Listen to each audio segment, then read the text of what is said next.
உருவாக்கி பூரண சந்திரனாய் தமிழாய் தமிழ் என்ற அமுதாய் விளங்கி சமூக தொண்டை விழியாய் கொண்டு செயல்படுத்தி கொண்டிருக்கின்ற மதன் மோகன் மாளவிய வித்யா கேந்திரத்தின் தலைவர் டாக்டர் திரு தெய்வ பிரகாசம் அன்னார் அவர்களை சிறப்புரை ஆற்ற வருமாறு அன்போடு அழைக்கின்றோம்.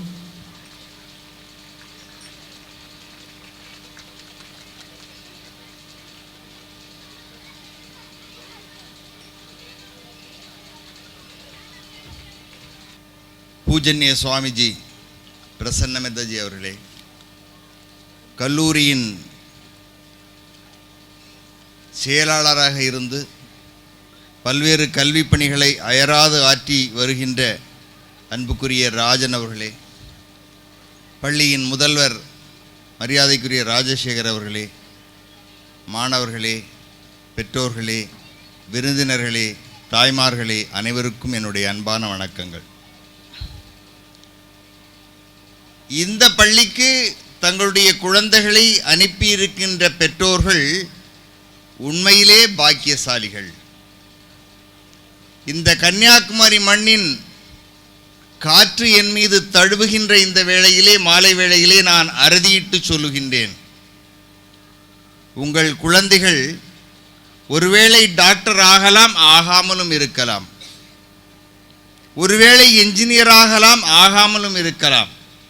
ஒருவேளை கலெக்டர் ஆகலாம், ஆகாமலும் இருக்கலாம். ஆனால் ஒன்றை மட்டும் உறுதியாக, அம்மாவின் மீது ஆணையாக, இந்த கல்லூரி, இந்த பள்ளியுடைய நிர்வாகத்தின் சார்பிலே உங்களுக்கு ஒரு உறுதிமொழியை நான் சொல்ல முடியும். உங்கள் குழந்தைகள் ஒரு நாளும் உங்களை முதியோர் இல்லத்திற்கு அனுப்பவே மாட்டார்கள். அப்படி ஒரு அடிப்படையான கம்பேஷன் என்று ஒரு வார்த்தை சொன்னார்கள். அந்த அளவிற்கு மிக அருமையாக அவருடைய மனதிலே அன்பை பதிய வைக்கின்ற அழகான பணியைத்தான் அம்மாவுடைய இந்த நிறுவனங்கள் செய்து கொண்டே இருக்கின்றன. அம்மா எப்படி இடையறாமல் தரிசனம் கொடுத்து கொண்டே இருக்கின்றார்களோ, அதே போல அம்மா நடத்துகின்ற அனைத்து நிறுவனங்களும் இந்த வேலையை செய்து கொண்டே இருக்கின்றன, இன்னும் செய்து கொண்டே இருக்கும், அதில் எந்த சந்தேகமும் இல்லை. வரலாற்றிலே சற்று பின்னோக்கி போவோம். 1826 வருடத்திலே அன்றைக்கு நம்ம நாடு எப்படி இருந்துன்னு சொன்னா, பாரதியார் சொல்வார், தாழ்வுற்று வறுமை மிஞ்சி விடுதலை தவறி கெட்டு பாழ்பட்டு நின்றதாமோர் பாரத தேசம். அந்த மாதிரி இருந்த அந்த காலகட்டத்தில் வெள்ளைக்காரன் இந்த நாட்டை ஆண்டு கொண்டிருக்கின்ற, அடக்குமுறை செய்து கொண்டிருக்கின்ற அந்த காலகட்டத்தில் 1826 ஒரு குழந்தை பிறக்குது. அந்த குழந்தை பிறந்தது ஒரு சாதாரண குடிசை வீட்டில். பிறந்தப்போ ஒரே ஒரு அம்மா, இது போல மருத்துவ வசதிகள் இல்லாத காரணத்தில் ஒரு மருத்துவச்சி அம்மா தான் பார்த்துக்கிட்டு இருந்தாங்க. குழந்தை பிறந்தது, அம்மா கொஞ்சம் வயதானவங்க, அப்படி மயக்கம் ஆயிட்டாங்க. குழந்தை வெளியே எடுத்து போட்டிருந்தாங்க. நகர்ந்து நகர்ந்து போய் அந்த அறையில் ஒரு மூலையில் இருந்த அடுப்புக்குள்ளே போயிட்டு, அதிர்ஷ்டவசமாக அந்த அடுப்பில் தீ பற்ற வைக்கல. ஏன்னா வறுமை அந்த குடும்பத்தில். உடம்பெல்லாம் இருந்த ஈர பசையோட, இரத்த சோரை, அந்த விஷயங்களோட சாம்பலும் சேர்ந்து அந்த குழந்தை அப்படி பார்த்து அழுது. இந்த மருத்துவச்சி பார்த்தாங்க. அம்மா சரியானவனை திரும்பி பார்க்கும்போது குழந்தையே காணலையேன்னு பார்த்து அடுப்பில் இருந்த குழந்தையை எடுத்து வந்து வளர்க்குறாங்க. 1826 அந்த குழந்தை இந்த மண்ணிலே பிறந்தபோது ஒரு யுக சந்தி என்று சொன்னார்கள். ராமகிருஷ்ண பரமஹம்சர் தான் அந்த குழந்தை.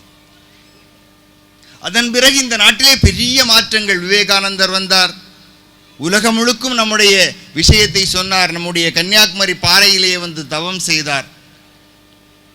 பிற்காலத்திலே அவரிடம் கேட்டார்கள், கன்னியாகுமரி பாறையிலே டிசம்பர் மாதத்திலே தங்கி இருந்தீர்களே, தவம் செய்தீர்களே, என்ன தரிசனம் கிடைத்தது என்று கேட்டார்கள். அவர் சொன்னார், தரிசனம் ஒன்றும் எனக்கு கிடைக்கவில்லை, மாறாக ஒரு காட்சியை நான் பார்த்தேன், அற்புதமான காட்சியை பார்த்தேன். பாரத மாதா சர்வ ஆபரண ஆடை அலங்காரங்களோடு கம்பீரமாக ரத்தின சிம்மாசனத்திலே வீற்றிருக்கின்ற காட்சி அது.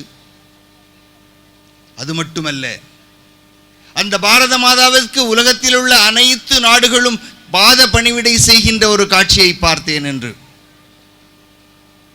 அவர் அன்று சொன்னது 1892-93 சொன்ன செய்தி ஒரு 6-7 வருடத்திற்கு முன்னால் என்னுடைய கண்ணாலே பார்த்தேன்.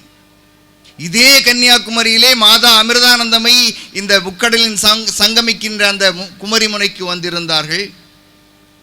விவேகானந்த கேந்திரா உள்ளே இருக்கக்கூடிய அந்த மைதானத்திலே நிகழ்ச்சி.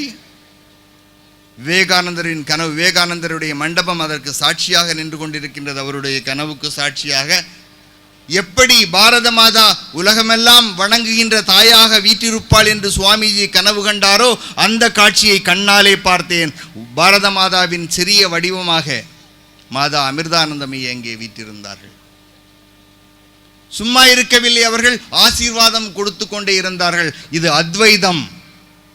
இங்கே ஆண் இல்லை, பெண் இல்லை, ஜாதி இல்லை, மதம் இல்லை, எல்லோரும் ஒன்றுதான் என்கின்ற அத்வைதத்தின் வடிவமாக அம்மா வீற்றிருந்தார்கள். அவர்களை சுற்றி நிறைய பேர் இருந்து அவருக்கு பணிவிடை செய்து கொண்டிருந்தார்கள். ஒரு அம்மா விசிறி வீசிக்கொண்டிருந்தார். ஒரு அம்மா அம்மாவுடைய கைகால்களை அமுக்கி விட்டு கொண்டிருந்தார். ஒரு அம்மா அம்மாவுக்கு இளநீர் தண்ணீரை கொடுத்து கொண்டிருந்தார்கள். கேட்டேன் ஒவ்வொருவரிடம், நீங்கள் எந்த நாட்டுக்காரர்? நான் ஜப்பான் நாட்டிலே இருந்தேன். நீங்கள் எந்த நாட்டுக்காரர்? நான் சுவிட்சர்லாந்து நாட்டுக்காரர். இப்படி ஒவ்வொருத்தரும் சொல்லிக்கொண்டே இருக்கின்றார்கள்.